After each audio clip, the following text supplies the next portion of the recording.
헌법재판소의 윤석열 대통령 탄핵 심판 선고가 소추일을 기준으로 100일을 훌쩍 넘긴 상황에서 마침내 4월 선고가 현실이 됐습니다. 헌재는 오늘 이 시각까지도 선고 기일에 대해서 이렇다 할 입장을 내지 않고 있습니다. 이렇다 보니까 법조계 안팎에서는 기일을 안 잡는 게 아니라 못 잡는 거 아니냐는 관측이 유력합니다. 대표적인 게 바로 재판관 5대3 교착설입니다. 보수 또는 중도 보수 성향 재판관 3명이 기각 또는 각하 주장을 고수하면서 인용편에선 진보 성향 재판관 5명과 맞서고 있다. 그렇기 때문에 문영배 소장 대행이 선고일을 정하지 못하고 있다. 이런 주장입니다. 네, 이 대통령 탄핵 심판 초기만 해도 법조계에서는 8대0 인용설을 관측하는 목소리가 다수였습니다. 하지만 이 헌재 결정이 늦춰지면서 이 재판관들 의견이 성향에 따라서 5대3으로 나뉘면서 이 선고가 지연되고 있다라는 추정들이 이 정치권 안팎에서 제기가 되고 있는 건데요.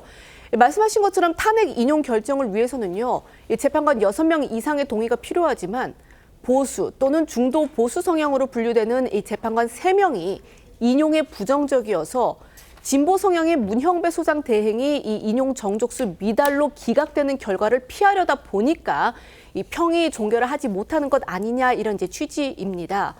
이런 5대3 교착설은요, 최근 한덕수 총리 탄핵 사건에서 5대 1대 2로 이 헌법재판관들의 판단이 갈린 이후에 힘이 실린 모양새입니다.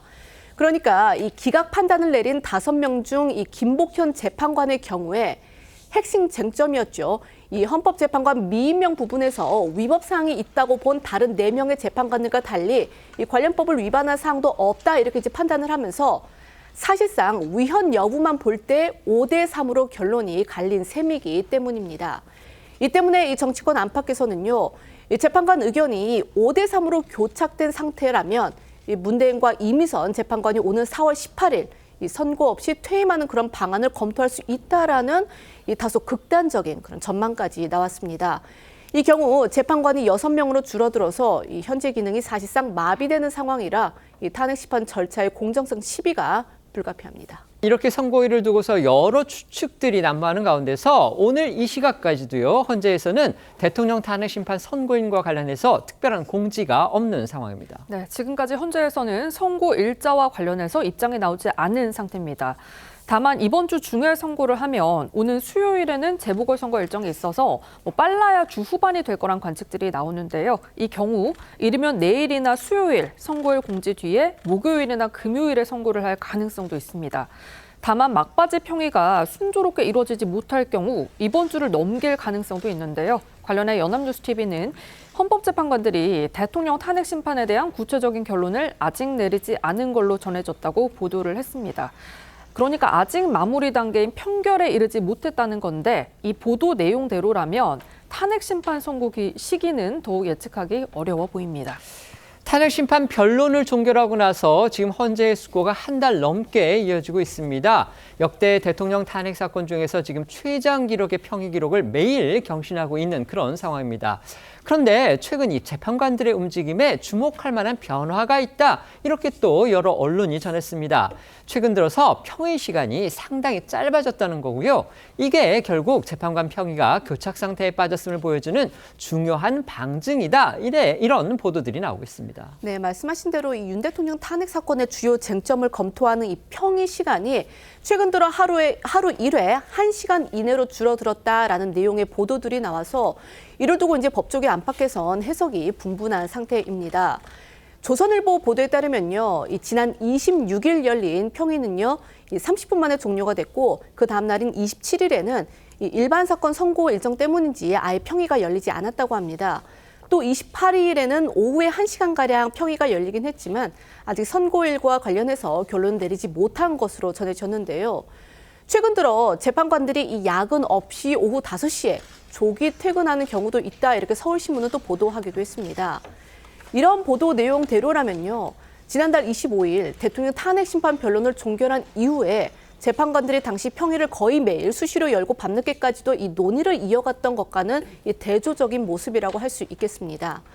이 짧아진 평의 시간을 보면 재판관별 의견이 어느 정도 정리된 거 아니겠느냐 이런 해석들도 나오곤 있지만 이 선고일을 정하지 못하는 그런 배경을 두고는 이 법조계에서도 의견이 분분한 상황입니다. 평의 시간은 짧아졌는데 평결에는 이르지 못했다. 그렇다면 결국 결론을 두고 이견이 크기 때문에 이 합의 도출이 교착 상태에 빠졌다는 의미다. 지금 이런 해석이 나오고 있는 겁니다. 네, 헌재가 평의를 마무리를 하고 이 재판관들의 표결을 통해서 결론을 정하는 이 평결을 진행하기 위해선 재판관들의 합의가 있어야 합니다. 이 때문에 법조계 일각에서는 헌재가 선고일을 정하지 못하는 것에 대해서 선고 내용과 시점에 대해서 재판관들의 의견차가 좁혀지지 않는 것 같다. 이런 의견도 적지 않습니다. 한국헌법학회장인 조재현 동아대 법학전문대학원 교수는 조선일보와의 인터뷰에서 최종 결론에 대한 재판관들의 의견이 합치되지 않아서 다수 의견의 재판관들이 소수를 설득하기 위해서 형식적인 평의를 하고 있을 가능성이 있다고 봤습니다. 그런가 하면 헌재가 마은혁 후보자 임명 여부를 기다리면서 선고도 지연하고 있다는 의견도 나오는데요. 장영수 고려대 법학전문대학원 교수는 현재 헌재의 평의 상황이 마 후보자의 헌재에 합류에 따라서 결론이 달라질 상황일 수도 있다고 분석하면서 헌재가 마 후보자 임명을 기다리고 있는 거일 수도 있다고 내다봤습니다. 문제는 이러는 사이 문영배 권한대행과 이미선 재판관 퇴임일 3주 앞으로 다가왔다는 점입니다. 윤 대통령 탄핵 심판 선고가 이뤄지지 않는 상황에서 두 재판관이 퇴임할 경우 헌재는 6인 체제가 되는데요. 지난해 10월 당시 이종석 소장 그리고 이영진, 김기영 재판관이 퇴임하면서 6인 재판관 체제가 되자 헌재는 3개월간 이 전원 재판부 선고를 멈췄던 일이 있어서 사상 초유의 대통령 직무정지 상태가 무기한 장기화하는 사태도 배제하긴 어렵습니다.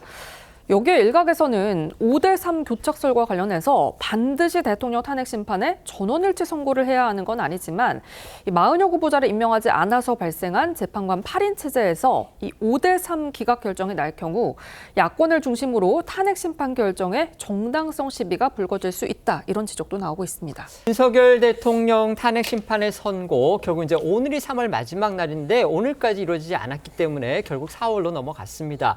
그렇다면 4월에서는 그럼 언제 이루어질 것이냐? 이 부분에 대해서 헌재가 입장을 이제 발표를 해야 되는데 오늘 이 시각까지도 그 선고 일정이 공표가 되지를 않고 있습니다. 이렇다 보니까 이제 정치권 그리고 법조계 안팎에서는 아까 저희 기자들이 말씀드렸듯이 헌재 재판관들이 지금 5대3으로 나뉘어져서 이 평의가 교착 상태에 빠졌다 이런 관측이 나오고 있습니다. 이를 뒷받침하는 그런 정황들을 또 언론들이 보도를 했는데요. 이제 뭐 초반기에만 해도 변론 종결 이후에 헌재 재판관들이 밤에까지 남아서 평의를 이어가고 수기를 하고 그랬는데 최근 들어서는 평의가 30분 만에 끝나는 경우도 있고 심지어 오후 5시에 조기 퇴근하는 그런 경우도 생기고 있다. 이거 결국은 평결로 가기 전에 이 평의 단계에서부터 뭔가가 지금 꽉 막혀 있다. 더 진전을 보지 못하고 있다. 그런 방증이다. 이런 지금 해석을 알려주는 보도들이 나오고 있습니다. 어떻게 생각하십니까? 근데 정반대 해석이 가능할 것 같아요. 왜냐하면 이제 그동안 꽤 오랫동안 평의를 해왔기 때문에 이제 더 이상 논의할 어떤 이슈들이 남아있지 않고 이제 정리 단계에 들어갔다.